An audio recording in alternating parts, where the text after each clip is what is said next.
Welcome back. ದೆಹಲಿಯ ಕೇಜ್ರಿವಾಲ್ ನಿವಾಸದಲ್ಲಿ ಮಹತ್ವದ ಸಭೆಯನ್ನ ಮಾಡೋದಕ್ಕೆ ಮುಂದಾಗಿದ್ದಾರೆ ಆಪ್ ನಾಯಕರು ಚರ್ಚೆಯನ್ನ ಮಾಡಲಿಕ್ಕಿದ್ದಾರೆ. ಈ ರೀತಿಯ ಫಲಿತಾಂಶದ ವಿಚಾರವಾಗಿ ಚರ್ಚೆ. ಗೆಲುವು ಸಾಧಿಸುವ ಅಭ್ಯರ್ಥಿಗಳ ರಕ್ಷಣೆಗೆ ಆಪ್ ಈಗ ನಿಂತಿದೆ. ಮಾಜಿ ಸಿಎಂ ಕೇಜ್ರಿವಾಲ್ ನಿವಾಸದಲ್ಲಿ ಈ ಮಹತ್ವದ ಚರ್ಚೆ. ಯಾರು ಗೆಲ್ತಾರೋ ಅವರ ರಕ್ಷಣೆಗೆ ನಿಲ್ಲಬೇಕು ಅಂತ. ಈ ರಿಸಲ್ಟ್ ಈಗ ಅನೌನ್ಸ್ ಆದ್ಮೇಲೆ ಮತ್ತು ಬಿಜೆಪಿ ಅಧಿಕಾರಕ್ಕೆ ಬಂದ ಮೇಲೆ ಬಹಳ ಬದಲಾವಣೆ ಆಗ್ಲಿಕ್ಕಿದೆ ಅಲ್ಲಿ ದೆಹಲಿಯಲ್ಲಿ. और इसके कारण आज वो इलेक्शन में हार गए, कम वोटिंग हुई है। तो क्या अन्ना भ्रष्टाचार जो उनके नेताओं के ऊपर जो भ्रष्टाचार के आरोप लगे थे, तो क्या वो भी इस नाकामी के पीछे जो उनको कम सीट मिली है वो भी वजह रही? भ्रष्टाचार उनके ऊपर भ्रष्टाचार क्या, अरविंद केजरीवाल हो या उनके कई नेता हो, उनके ऊपर भ्रष्टाचार के आरोप लगे थे. क्या ये वजह हो सकती है जो उनके कम सीट चुनकर आए हैं? राजनीति में आरोप प्रत्यारोप होते रहते हैं, लेकिन जब आरोप होते हैं तो ये आरोप कैसे गलत है वो जनता को दिखाना जरूरी है कि ये मेरे ऊपर जो आरोप हुआ ये गलत है। ये साबित करना पड़ता है। जो साबित होगा तो कोई नहीं बिगाड़ सकता है। वो सच हमेशा सच होता है, झूठा हमेशा झूठ होता है। तो सच के मार्ग से जाना चाहिए। कई बार ऐसा ಅವನ್ನ ಮಾಡಿದ್ರು ಕೂಡ ಎಡುತ್ತಾ ಇದ್ರು. ಫೈನಲಿ ವಿಜಯೋತ್ಸವ ದೆಹಲಿ ಬಿಜೆಪಿ ಕಚೇರಿಯಲ್ಲಿ ಸಂಭ್ರಮ ಮನೆ ಮಾಡಿ. ಬಿಜೆಪಿ ಬಾವುಟಗಳು, ಪ್ರಧಾನಿ ಮೋದಿ ಅವರ ಕಟೌಟ್ ಎಲ್ಲೆಲ್ಲೂ ಕೂಡ ರಾರಾಜಿಸ್ತಾ ಇವೆ. ದೆಹಲಿಯಲ್ಲಿ ಬಿಜೆಪಿ ಕಮಾಲ್ ಮಾಡಿದೆ. ರಾತ್ರಿ 7 ಗಂಟೆಗೆ ಮೋದಿ ಸಂಭ್ರಮಾಚರಣೆಯನ್ನು ಉದ್ದೇಶಿಸಿ ಮಾತಾಡಲಿಕ್ಕಿದ್ದಾರೆ ಬಿಜೆಪಿ ಕೇಂದ್ರ ಕಚೇರಿಯಲ್ಲಿ. ಬಿಜೆಪಿ ಕೇಂದ್ರ ಕಚೇರಿಯಲ್ಲಿ ಸಂಭ್ರಮಾಚರಣೆಯಲ್ಲಿ ಪ್ರಧಾನಿ ಮೋದಿ ಅವರು ಭಾಗಿಯಾಗಲಿಕ್ಕಿದ್ದಾರೆ. ಸಂಜೆ 7 ಗಂಟೆಗೆ ಪ್ರಧಾನಿ ಮೋದಿ ಅವರು ದೆಹಲಿ ಬಿಜೆಪಿ ಕಚೇರಿಗೆ ಆಗಮಿಸಿ ಸಂಭ್ರಮಾಚರಣೆಯಲ್ಲಿ ಭಾಗಿಯಾಗಲಿಕ್ಕಿದ್ದಾರೆ. ತಾವೆಲ್ಲರೂ ಕೂಡ ಗಮನಿಸಿದ ಹಾಗೆ ಯಾವ್ಯಾವ ರಾಜ್ಯದಲ್ಲಿ ಬಿಜೆಪಿ ಗೆಲ್ಲುತ್ತೋ ಗೆದ್ದ ತಕ್ಷಣ ದೆಹಲಿಯ ಬಿಜೆಪಿ ಕಚೇರಿಯಲ್ಲಿ ಸಂಭ್ರಮಾಚರಣೆ ಇರುತ್ತೆ. ಪ್ರಧಾನಿ ಮೋದಿ, ಅಮಿತ್ ಶಾ, ರಾಜನಾಥ್ ಸಿಂಗ್, ನಿತಿನ್ ಗಡ್ಕರಿ ಇತ್ಯಾದಿ ಪ್ರಮುಖ ಬಿಜೆಪಿ ನಾಯಕರು ಸಂಭ್ರಮಾಚರಣೆಯಲ್ಲಿ ಭಾಗಿಯಾಗಿ ದೇಶದ ಜನತೆಗೆ, ಗೆಲ್ಲಿಸಿದಂತ ಮತದಾರರಿಗೆ ಧನ್ಯವಾದಗಳನ್ನು ಹೇಳುವಂತಹ ಒಂದು ಪ್ರತೀತಿ. ಆ ಪ್ರಕಾರವಾಗಿ ಈಗ ಬಿಜೆಪಿ ಕೇಂದ್ರ ಕಚೇರಿಯಲ್ಲಿ ಸಂಭ್ರಮಾಚರಣೆ. ಸಂಜೆ 7 ಗಂಟೆಗೆ ಪ್ರಧಾನಿ ಮೋದಿ ಅವರು ಕೂಡ ಈ ಸಂಭ್ರಮಾಚರಣೆಯಲ್ಲಿ ಭಾಗಿ ಆಗ್ಲಿಕ್ಕಿದ್ದಾರೆ.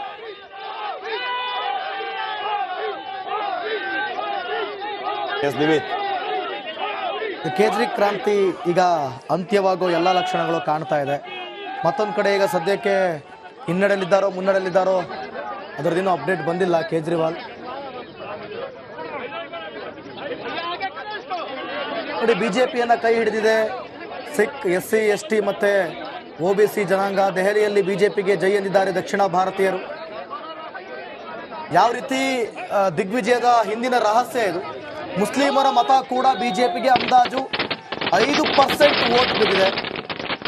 5% ಮುಸ್ಲಿಂ ವೋಟ್ ಬಿದ್ದಿರುವಂಥ ಸಾಧ್ಯತೆ ಇದೆ. ಸೊ ಹಾಗಾಗಿ ಇಷ್ಟು ಕ್ಷೇತ್ರಗಳ ಮುಂದೆ ಇದೆ. ಬಿಜೆಪಿಗೆ IT ಸ್ಲ್ಯಾಬ್ ಮತ್ತು 70% ಮಧ್ಯಮ ವರ್ಗ ಸಾಥ್ ಕೊಟ್ಟಿದೆ. ಇನ್ನು ಬಿಜೆಪಿ ಹಿಂದುತ್ವ ಅಜೆಂಡಾ ಕ್ಲಿಕ್ ಆಗಿದೆ. ಗೆಲುವಿಗೆ ಮೋದಿ ಪುಣ್ಯ ಸ್ನಾನ ವರವಾಗಿರಬಹುದು. ಕುಂಭಮೇಳದ ಯಶಸ್ಸು ಬಿಜೆಪಿ ಗೆಲುವಿನ ಗುಟ್ಟು ಅಂತಲೂ ಕೂಡ ಹೇಳಲಾಗ್ತಾ ಇದೆ. ಸೊ ಎಲ್ಲ ಕಾರಣಗಳಿಂದ ಬಿಜೆಪಿ ಇಷ್ಟು ಮುನ್ನಡೆ ಸಾಧಿಸಿಕೊಂಡಿರೋದು. ಮತ್ತೆ ಕ್ಲಿಕ್ ಆದ ಬಿಜೆಪಿ ಮೈಕ್ರೋ ಮ್ಯಾನೇಜ್ಮೆಂಟ್, ಬೂತ್ ಮಟ್ಟದಲ್ಲಿ ಬಿಜೆಪಿ ತಂತ್ರ, ಗೆಲುವಿಗೆ ಬೇಕಾದಂಥ ಪ್ರತಿತಂತ್ರಗಳು ಇಲ್ಲಿ ವರ್ಕೌಟ್ ಆಗಿರೋದು. ಇನ್ನು ಕೇಜ್ರಿವಾಲ್ ಭ್ರಷ್ಟಾಚಾರ, ಆಡಳಿತ ವಿರೋಧಿ ಅಲೆ ಬಿಜೆಪಿಗೆ ನೆರವಾಗಿದೆ ಅಂತಲೇ ಇಲ್ಲಿ ಹೇಳ್ಬೋದು. ಸೊ ಇಷ್ಟು ಒಟ್ಟು 8 ಪ್ರಮುಖ ಅಂಶಗಳು ಇಲ್ಲಿ ವರ್ಕೌಟ್ ಆಗಿದೆ ಅಂತ. ಅದರಲ್ಲಿ ಶ್ರೀಪಾದ್ ಪ್ರಮುಖವಾಗಿ ಮೋದಿ ಪುಣ್ಯ ಸ್ನಾನ ಮಾಡಿದ್ದು, ಜೊತೆಗೆ ಕುಂಭಮೇಳದ ಯಶಸ್ಸು, ಇದು ಗೆಲುವಿಗೆ ಕಾರಣ ಆಗಿದೆ ಅನ್ನೋದೇ. ಆದರೆ ಯೋಗಿ ಆದಿತ್ಯನಾಥ್ ಲೋಕಸಭೆ ಚುನಾವಣೆಯಲ್ಲಿ ಅಯೋಧ್ಯೆ ಇದ್ರೂ ಕೂಡ ಯಾಕಲ್ಲಿ ಹಿಂದೆ ಉಳಿದಿರ್ಬೋದು ಅಂತ ನಿಮ್ಮ ಲೆಕ್ಕಾಚಾರ? ಅದೇ ಅವುಗಳು ಕಾರಣ ಆಗೋದಾಗಿದ್ರೆ ಭಾವುಕರಾಗಿದ್ದಾರೆ ಬಿಜೆಪಿ ಕಾರ್ಯಕರ್ತರು.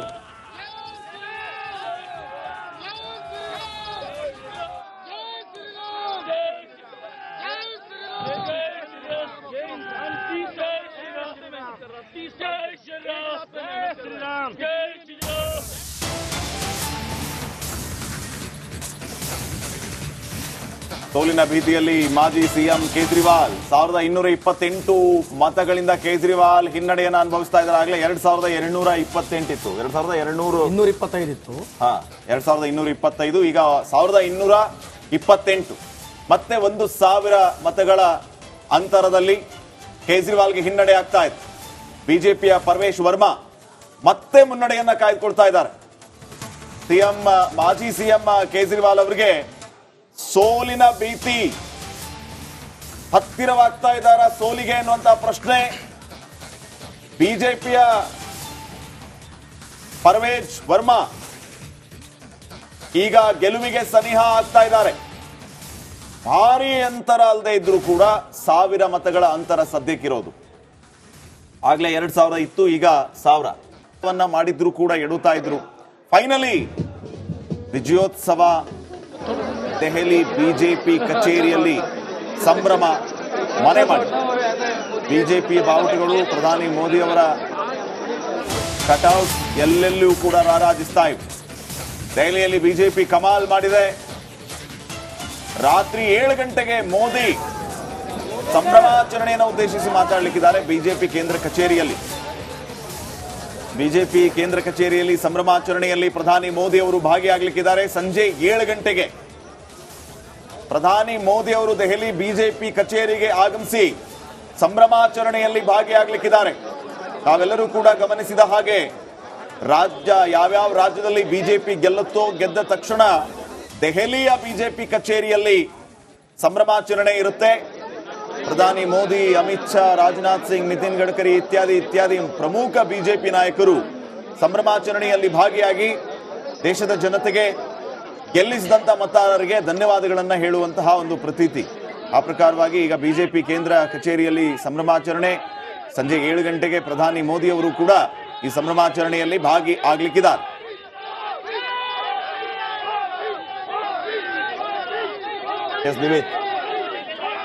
ಕೇಜ್ರಿ ಕ್ರಾಂತಿ ಈಗ ಅಂತ್ಯವಾಗೋ ಎಲ್ಲ ಲಕ್ಷಣಗಳು ಕಾಣ್ತಾ ಇದೆ. ಮತ್ತೊಂದು ಕಡೆ ಈಗ ಸದ್ಯಕ್ಕೆ ಹಿನ್ನಡೆಯಲ್ಲಿದ್ದಾರೋ ಮುನ್ನಡೆಯಲ್ಲಿದ್ದಾರೋ ಅದರದೇನೋ ಅಪ್ಡೇಟ್ ಬಂದಿಲ್ಲ ಕೇಜ್ರಿವಾಲ್. ನೋಡಿ, ಬಿಜೆಪಿಯನ್ನು ಕೈ ಹಿಡಿದಿದೆ ಸಿಖ್, SC, ST ಮತ್ತು OBC ಜನಾಂಗ. ದೆಹಲಿಯಲ್ಲಿ ಬಿಜೆಪಿಗೆ ಜೈ ಎಂದಿದ್ದಾರೆ ದಕ್ಷಿಣ ಭಾರತೀಯರು. ಯಾವ ರೀತಿ ದಿಗ್ವಿಜಯದ ಹಿಂದಿನ ರಹಸ್ಯ ಇದು. ಮುಸ್ಲಿಮರ ಮತ ಕೂಡ ಬಿಜೆಪಿಗೆ ಅಂದಾಜು 5% ವೋಟ್ ಬಿದ್ದಿದೆ. 5% ಮುಸ್ಲಿಂ ವೋಟ್ ಬಿದ್ದಿರುವಂಥ ಸಾಧ್ಯತೆ ಇದೆ. ಸೊ ಹಾಗಾಗಿ ಇಷ್ಟು ಕ್ಷೇತ್ರಗಳ ಮುಂದೆ ಇದೆ. ಬಿಜೆಪಿಗೆ IT ಸ್ಲ್ಯಾಬ್ಸ್ ಮತ್ತು 70% ಮಧ್ಯಮ ವರ್ಗ ಸಾಥ್ ಕೊಟ್ಟಿದೆ. ಇನ್ನು ಬಿಜೆಪಿ ಹಿಂದುತ್ವ ಅಜೆಂಡಾ ಕ್ಲಿಕ್ ಆಗಿದೆ. ಗೆಲುವಿಗೆ ಮೋದಿ ಪುಣ್ಯ ಸ್ನಾನ ವರವಾಗಿರಬಹುದು. ಕುಂಭಮೇಳದ ಯಶಸ್ಸು ಬಿಜೆಪಿ ಗೆಲುವಿನ ಗುಟ್ಟು ಅಂತಲೂ ಕೂಡ ಹೇಳಲಾಗ್ತಾ ಇದೆ.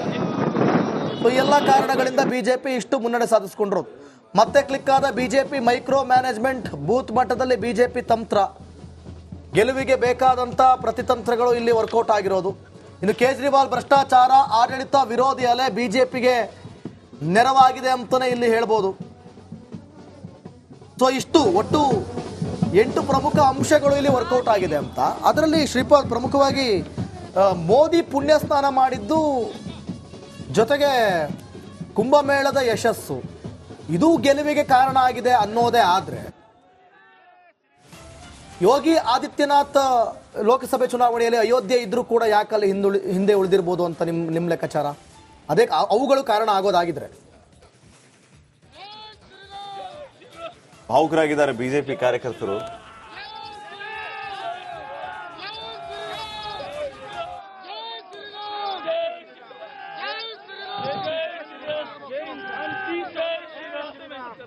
जय श्री राम, जय श्री राम, जय श्री राम.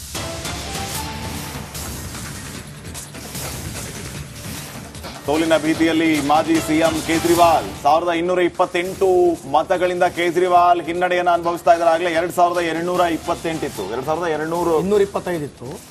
2225, ಈಗ 1228. ಮತ್ತೆ 1000 ಮತಗಳ ಅಂತರದಲ್ಲಿ ಕೇಜ್ರಿವಾಲ್ಗೆ ಹಿನ್ನಡೆ ಆಗ್ತಾ ಇತ್ತು. ಬಿಜೆಪಿಯ ಪರ್ವೇಶ್ ವರ್ಮಾ ಮತ್ತೆ ಮುನ್ನಡೆಯನ್ನ ಕಾಯ್ದುಕೊಳ್ತಾ ಇದ್ದಾರೆ.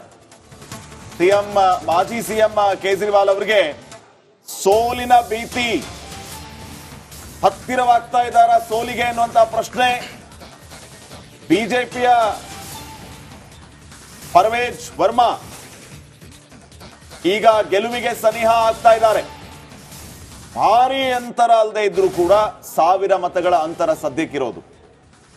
ಆಗ್ಲೇ 2000 ಇತ್ತು, ಈಗ 1000.